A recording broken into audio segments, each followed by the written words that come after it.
Welcome to the Disruptor Network podcast. So today on the Disruptors Network podcast, we have Chris Gronkowski, who's CEO of IceShaker and also a former NFL football star. Chris's story is amazing. He's a serial entrepreneur, and NFL was really just the start of his story. His whole family is in athletics and in fitness. His brother Rob plays for the Tampa Bay Bucks now. But what was most interesting about him is all the business knowledge I got from him on starting his business, selling it on Shark Tank, buying it back, and continuing to grow it. This podcast is amazing. You don't want to miss it.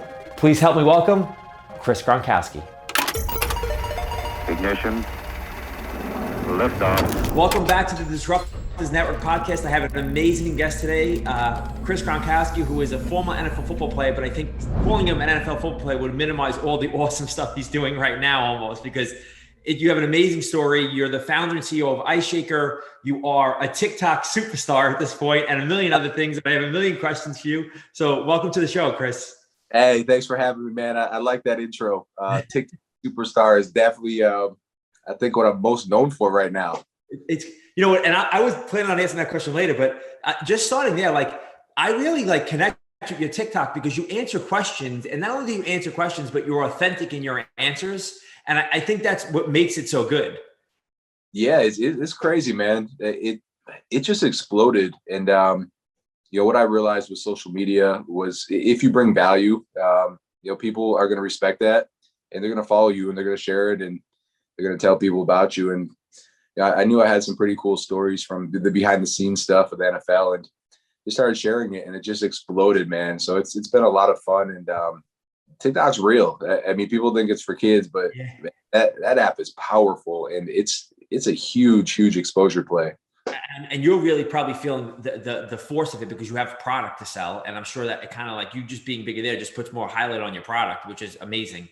Yeah, and I get to work it in organically, kind of like you said, where people start just asking questions, and I'm happy to answer them, and eventually people start asking, "Hey, what do you do now? What did you do after football?" And it gives me an opportunity to organically work in the product, and it does so much better when you do it that way. I know I did one post about the behind the scenes of Shark Tank, or how much Mark Cuban's still involved in the company, and that drove 30,000 views to my website, which was the same amount that Shark Tank, the first day we aired, we drove about 35,000 views. So my TikTok post did pretty much the same volume as our airing on Shark Tank. And you almost think, I'm sure when it happened with Shark Tank, you're like, how do we ever replicate this again? The first day, how do we replicate this volume again? And you're able to do it through TikTok, which is amazing.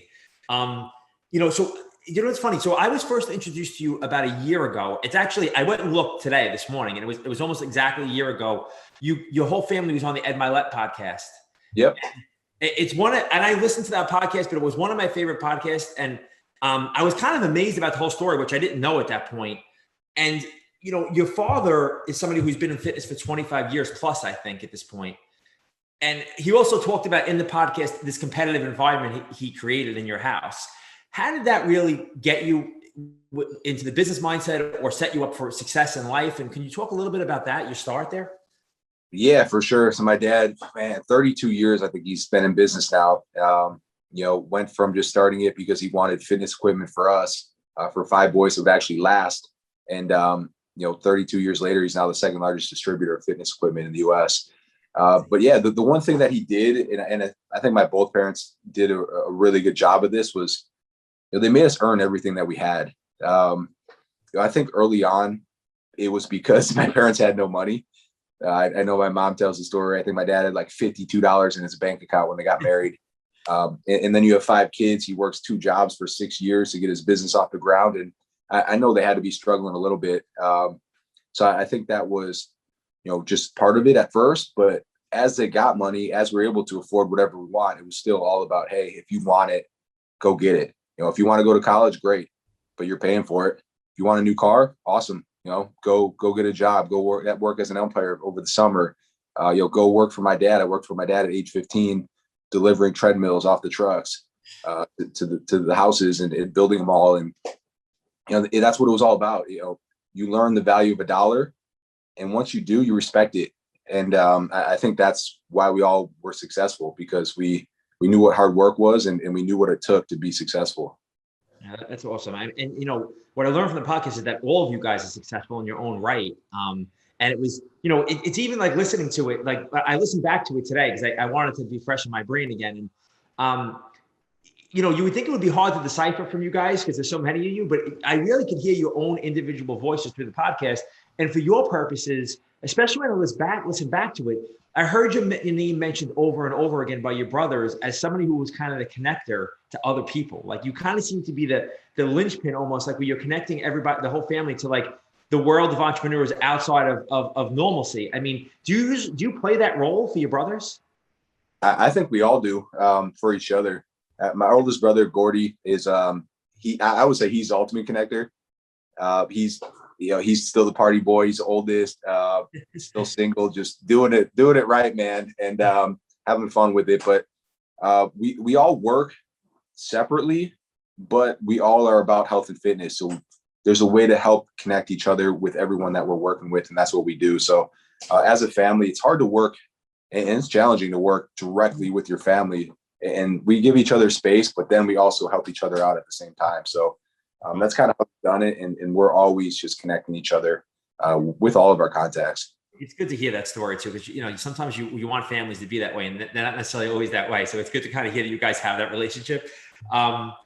You know, so this is something I want to ask you about because I kind of read conflicting things. I know you graduated from Arizona, but I heard like Harvard and Penn mixed in there. Did you take courses there, or was that something you did later on, or was that another brother? Because I couldn't figure it out completely. Yeah. Shockingly, I had really good grades. I actually only missed one question on the SAT for the math section, and this is a great story. I was actually at a official visit for the University of Buffalo, partied till like 4 a.m. in the morning, had the SAT at 7 a.m., and I almost aced it for the math part, and then I just did absolutely awful for the English part, man. I was struggling for sure. But I was actually accepted into the University of Penn, accepted into the Wharton Business School as well, which is pretty challenging to do. Yeah. Later on, I ended up not taking that. I actually committed to Penn. I got a last minute scholarship offer to play at the University of Maryland. So I took a full D1 scholarship instead. I would have been accepted in the Wharton Business School, but I would have been paying $55,000 a year and leaving college with, $200K in debt. So last minute offer came in, I jumped on it, I took it. So I went back later on through the NFL. They offer educational programs for the players that you can take in the off season, where you can go to Harvard for a course and in entrepreneurship and actually take it with some of their top professors. So I went back and did that after NFL. That's awesome. And when I heard that and I started listening to a lot of the stuff you talk about business wise, you have a very high level business mind, and the math definitely plays into some of the stuff I'm hearing, because I've heard you talk about analytics from Facebook and Instagram and TikTok, and you're very plugged in to what the analytics are to your company. And so you obviously have a high math intellect. Has that really helped you grow it faster, that you're so plugged into, where the business is coming from and how you can attract new customers? Yeah, I mean, we pull a ton of volume from social media. Facebook has been massive. I mean, I spent millions of dollars on Facebook ads. So it's people that say they don't work. I'll tell you, I was one of them to start with. I spent my first $100 on Facebook, said it was trash, said I wasn't going to waste money on paid advertising. I just kept seeing the same story over and over on Shark Tank. Like, hey, we spent $250K and sold millions of dollars in one summer. So once I saw people being successful with it, I knew that, what I was doing was just wrong. I didn't know what I was doing. So I really dug down deep. I got into different Facebook groups. Actually, I got into different entrepreneurship groups as well. I really started just asking questions, what's working, how you doing it? And then just a ton of testing. So I actually ran our Facebook platform myself for over 4 years. We just recently brought on an agency, and I did it for verification that I wanted to see that I actually knew what I was doing. And we've been with the agency for about 4 months now, and I don't think they're beating my numbers. So I'm happy with what I was doing myself. So it's funny you say that, because I've spent hundreds of thousands of dollars on Facebook ads also. And I did it myself, and I worked through agencies, and I found the same thing, that, it's a big funnel, like, and you have to almost drive a lot in and kind of sift through it to get to what your customer base is. But an agency is not necessarily going to do it better than you can do it if you're really on top of it every single day, but it's good to have it off your plate, I'm sure, but they probably won't do it as well as you did it. Yeah, no one knows your business like you do, and no one cares as much as you do as well. And no one cares about the money either that you're spending on.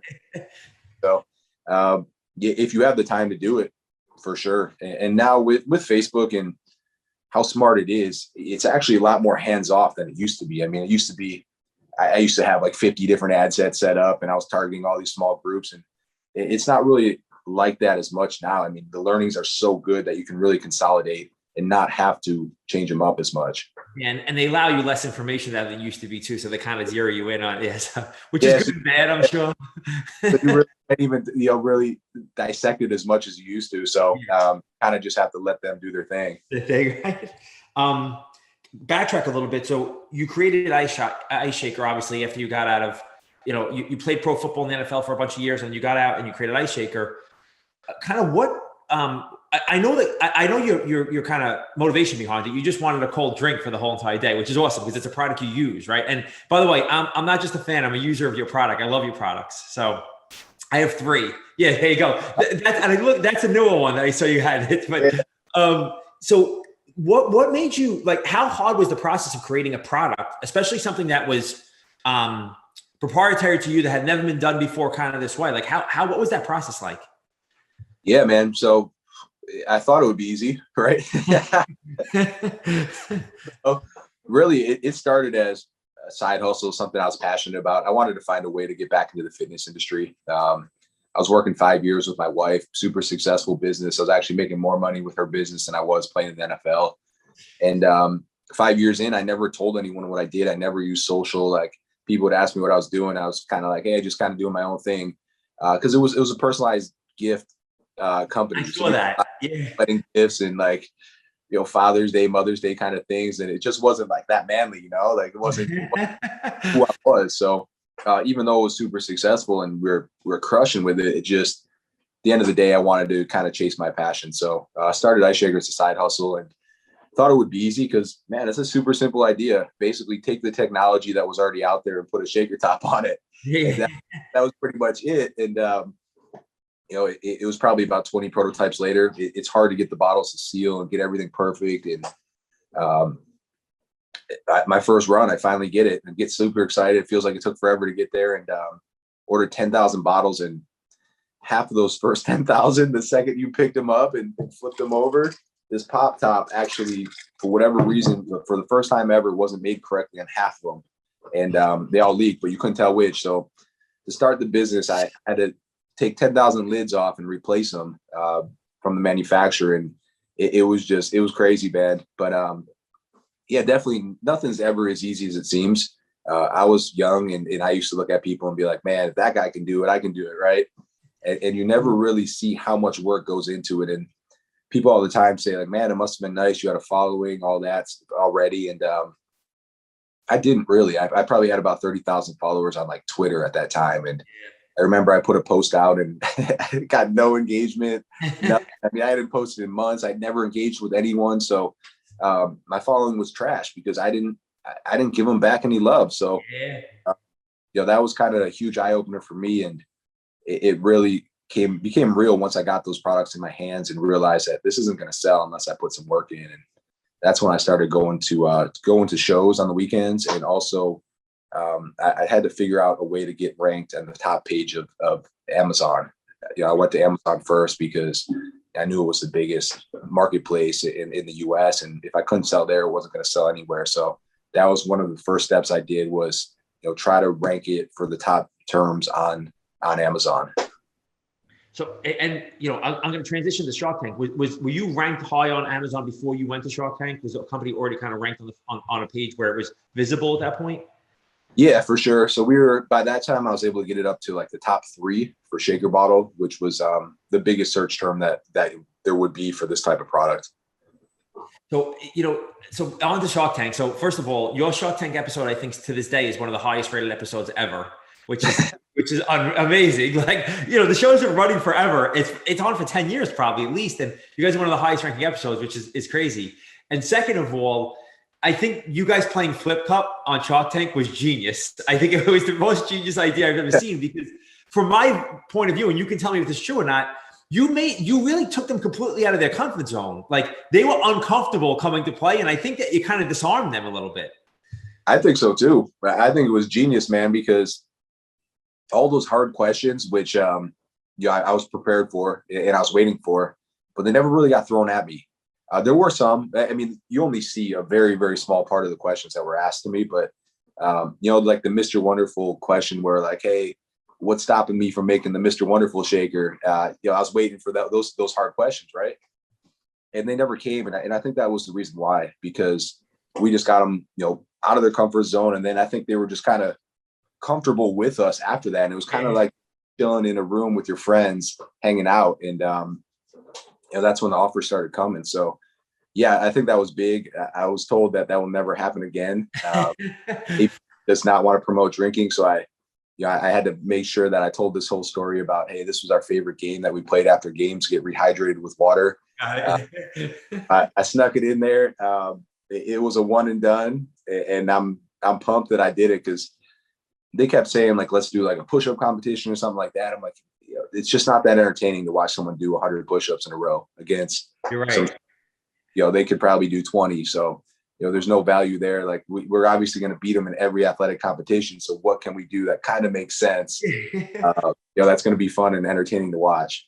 No, you know what the whole thing is too? When you first come out, you have all this energy, and it's almost like being a stand-up comedian. Like, you're talking to a crowd that's not necessarily reacting at all. Like, you're kind of saying all the stuff, like, and they're like straight face. So it's like, you don't know if it's going well or it's not going well. So like, when you got them up, I think it was a clip they showed Barbara Corcoran, and she was just like, are we really like, she was annoyed. Like, are we really doing this? But they're like, they got to the table, and it was all good. Like 2 minutes later. So I thought of it. I was like, it was really genius, because you totally disarmed them. Like, you took away where you were on the defensive and you kind of went on the offensive.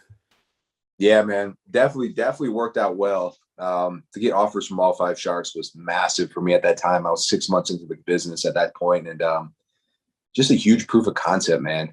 Everyone watching was like, I need this now. All 5 Sharks offered. And then you're able to also use that proof and just, throw Facebook ads with it as well.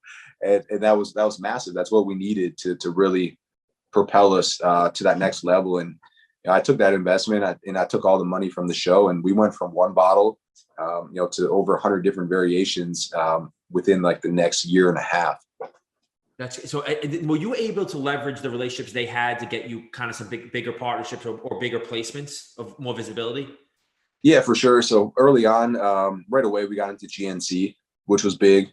I know just recently we got on QVC through a connection with Mark Cuban as well. That was nice.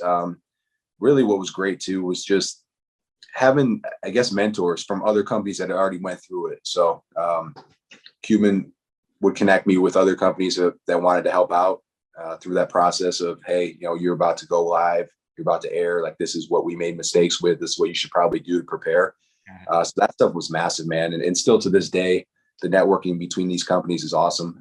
I call up and talk to a lot of the new companies coming in now at this point, and I help them because, I remember what it was like, and it was rough, man. And you had no clue what to expect. And I go tell them now, like, hey, do this, build your email list, get SMS up immediately, have product ready to go on both platforms. A lot of people are going to run to Amazon immediately. So if you want the sale, get them there, but, make sure you have a way to drive them back to your website so you can build your audience.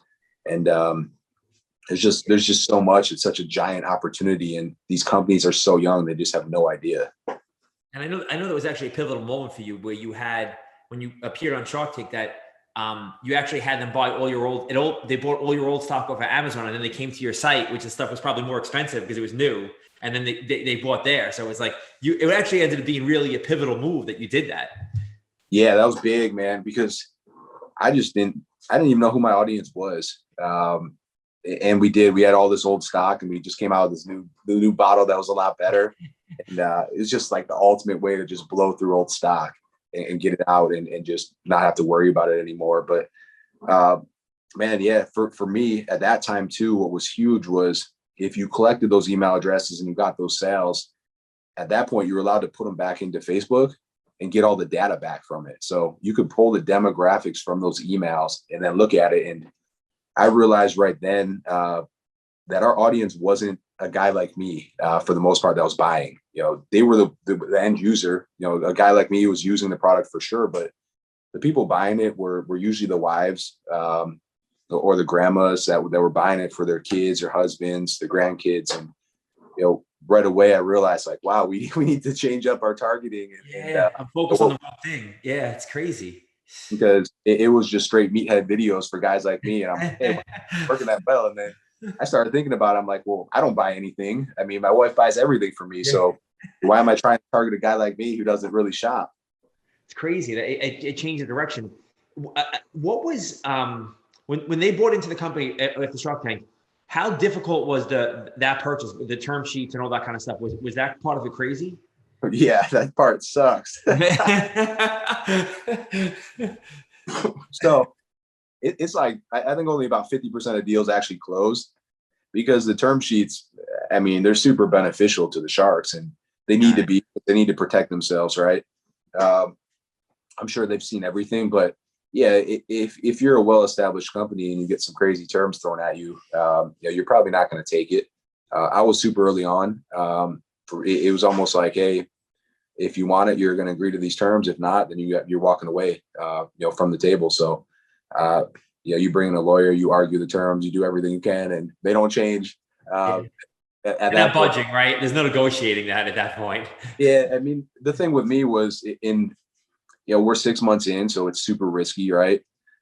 We also have the family name where people think we're going to party, and it could get a little crazy. So I don't think that helped either. So I think they really had to protect themselves, and they put a bunch of terms in it that protected them. And at any point they could enforce it if they really wanted to, where they can get out of the contract if they really want to. But I don't think they ever will, as long as things are going well. So got it.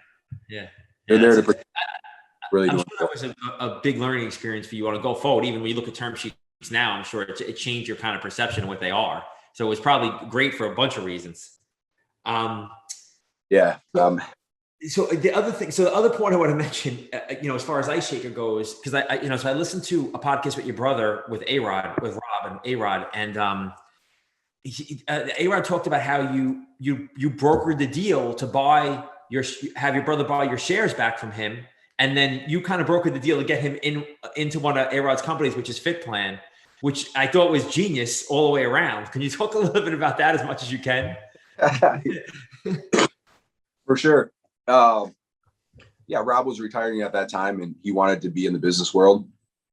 So he came to me and was like, hey, man, how can I be a part of IceShaker? And I'm like, well, man, I've already given up 15%. I do this all day, every day, nonstop, 24/7. Like I'm not giving up any more of my equity in this company. So, he reached out to Alex, made this cool deal where, we could really help each other out. And, Alex agreed to it. I mean, he's a family man. He knows what it's like. And he's like, yeah, for sure. I'd love to see you guys work together again. And, in return, he had to do the podcast, and he had to, become a part of the FitPlan app as well. And that was something that fit right up our alley. So it worked out well. Yeah, it's great. I mean, and you got your brother into your company, and you didn't have to give up equity. So you negotiated good for everybody in that situation. Yeah. And Alex he did really well on the sale too. So, I mean, I think it was only like 2 years in, and I don't know, I think he got like 5X on his money. So it wasn't a bad deal.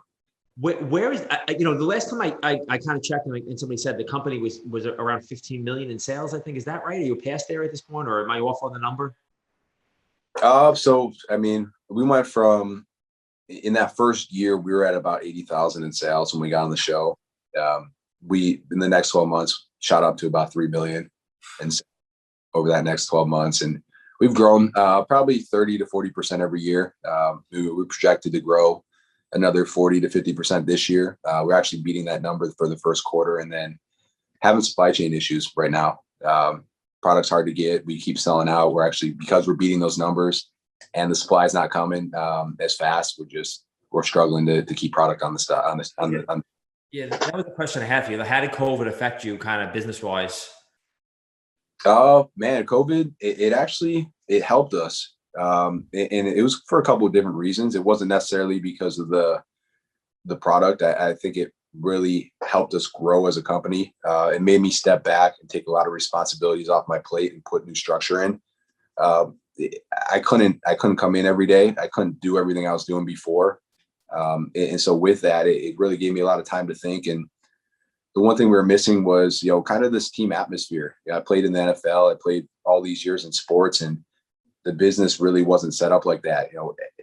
It was pretty much me trying to do everything, and no one else was really a part of any of the big decisions. So I look back at it and I was like, man, I'm going to set this up like my football team. I'm the coach. These are my assistant coaches. These are my players. Everyone has a role. Everyone knows what they're doing. Everyone knows how to win, and let's set it up like that. So really made me step back and reorganize everything and get everyone on the same page as well, and just build a really cool culture here. And then the product itself, it did well. People realized that, they now needed a bottle everywhere they went. Water fountains for a while were completely out of commission, man. So you have to bring a bottle. I think you still do. For the most part, you have to bring a bottle to work or to school. And then just online just exploded, and we were good online. We don't have a huge retail presence like some of the big brands do, but we have a great online presence, and we're really good with online marketing and ads. So that helped us out. We ended up having a great year, and that continued right into the first quarter of this year as well. Awesome. Yeah. I look at this time, especially over the last year, it's kind of like almost like the golden era of straight from business to consumer at this point now, because you didn't have the stores open, and so as businesses, if you had a product like yours, you didn't necessarily need a distributor at that point or retail in the middle. You could sell direct to consumer through social or whatever. I got to imagine that helped. Yeah, for sure. It did. And my wife's business is the same way as well. And, even though she was in the wedding industry, which just got completely destroyed, we were freaking out for a little bit. What we realized was everyone was buying gifts, online. And the holidays became bigger because people couldn't see each other in person. So a holiday like Father's Day or Mother's Day was just insane. I mean, the volume coming through was numbers that were, beating every other holiday by far, probably double than the previous year. So awesome. Even stuff where you thought was going to kind of fail, if you were direct to consumer, you're going to probably do pretty well. That's awesome, man. That's a good part of the story. So the last, well, first of all, I want to ask you, what are you working on now? What's next? What are you working on? I'm sure you're not the kind of person that sits still. So like, what else are you working on outside of IceShaker that people need to know about? Man, we got a lot of cool things going. We have the YouTube channel, which has been pretty cool. I saw it was a big week for you guys too, because I know you fought Jake Paul Logan Paul a couple of weeks ago.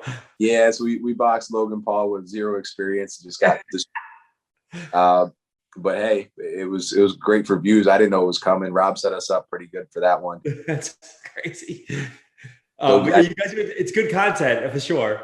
Yeah, it's funny, man. We're gonna have to get him back for that one, that's for sure. So we'll see what we could think of, but it'll just be a great story if we can get him back with that. But that's one thing we're doing.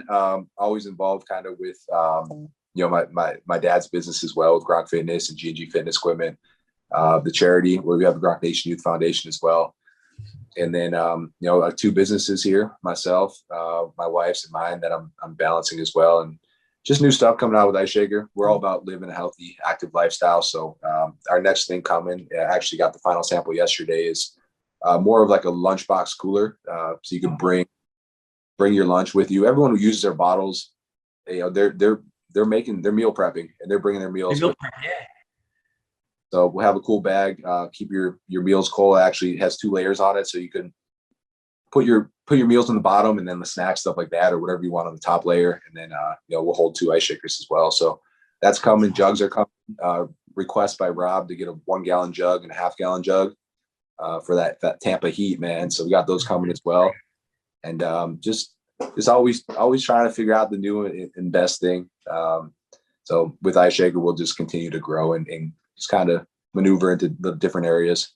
That's awesome. The lunchbox thing I'm excited for. I meal prep, and to be totally honest with you, your product really. So I have 2 cars now. I had one at the time that have like a little refrigerator in the middle, but the problem with that is when the car is off, everything gets hot. So it like the whole purpose of buying it didn't work. Like, so your product would have saved me a lot of money if I just took your product and didn't have the refrigerator in the car. So it's been really useful for me. And I have 3 of them, one I use in the morning, one I take with me. And then I have like the slimmer one that's like the coffee kind of one that I use. So I kind of have 3 of them at this point that are useful for me. I love it, man. Yeah, I'm a user of the product, so it's awesome. So the last thing I have for you is, you really grew up in a family of alphas, and your house is kind of set up that way. And like Tim Grover, I love that book, calls them cleaners, and like you kind of all guys had that mentality. How do you feel like that shaped you as a leader? Now, you're a leader of a large company now. Like, how did that shape you as a leader and kind of force you to be a certain way? Man, that's a tough one because I didn't think I was the greatest leader when I first started this. And I say that because when you start a business and you're so competitive, I try to do everything myself. I wasn't very good at delegating. And I wasn't very good at making people feel like they were part of it because I wouldn't give them that responsibility that I would, and I pull it back, and it was frustrating for the people that were trying to work for me. So I think, kind of being alphas and so competitive actually hurt me at first. And I really had to step back and say, why isn't this working? How do I fix this? How do I build that culture? How do I build that team? And once I did that, now I look at it and I'm like, man, it all makes sense now. And now it helps. Now it helps for me to see that. And, all that growing up together and, being the captains of teams that, I'm now making it work, and now it's helping me instead of hurting me. So that was the biggest transition for me. And I keep telling people that all the time. And it was something my dad preached to me as well. And it's just, when you're so competitive, it's hard for you to listen. I never thought of it that way, because when you're so competitive, it's almost like you're thinking about yourself all the time. And it's always like it's solo. And that's probably why some great players don't make great coaches, because they can't understand the concept of like, I have to make everybody feel like they're involved. So that's a really amazing perspective that I didn't think about before. Like it really makes a lot of sense. Yeah. It was a struggle, man, for sure. And I see a lot of people struggle with it as well. And I'm glad I figured it out. And it was almost a blessing to have COVID hit us at that time and really make me step back and look at the choice. Yeah, that's great, dude. I mean, listen, I'm amazed and I'm as excited to have this conversation, and it's been great. And I'm just impressed by everything you're doing. And, more than anything, Disrupt This Network is really about focus on people who are really putting the work in substance. And I think you represent all of that. And when I did research on you, I was super impressed at just kind of what you've accomplished so far. So I'm excited to see the rest of it. Where can people get in touch with you? Like, is TikTok the best now at this point, or is it Instagram? Like, where should people interact with you? I would say Instagram, probably. I don't really check DMs on TikTok. I don't really know I think there are DMs, but I don't know either. I don't look at them if there is. So yeah, or just hit me up, Chris@IceShaker.com. Always answering emails. Email is probably the best way to actually get in contact with me. I actually check it nonstop every day. So hit me up there. But yeah, follow me at Chris Gronkowski, Instagram, Twitter, TikTok, all of them, man. I think I'm on every platform at this point. I'm even posting on Pinterest now at this point, man. So that's awesome, dude. I really appreciate you coming on, and thanks so much. And we'll connect again soon. Absolutely. Thanks for having me. All right. Thanks, dude. Take it easy. Take care. All right.